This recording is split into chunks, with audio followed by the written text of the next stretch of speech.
Brendan's workshop was always busy, but he couldn't find a reliable auto electrician. Carlos had the skills, but his sponsoring employer had shut down unexpectedly.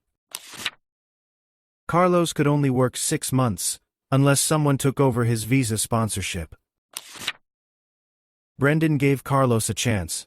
In weeks, car backlogs cleared and customers were thrilled.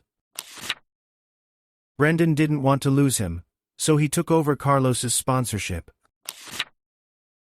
He later offered Carlos a path to permanent residency in Australia. Now Carlos leads diagnostics, and Brendan finally has the skilled help he can trust. Be like Brendan. Sponsor your overseas worker. Call Charles at Nowak Migration on 0756253087 to find out how.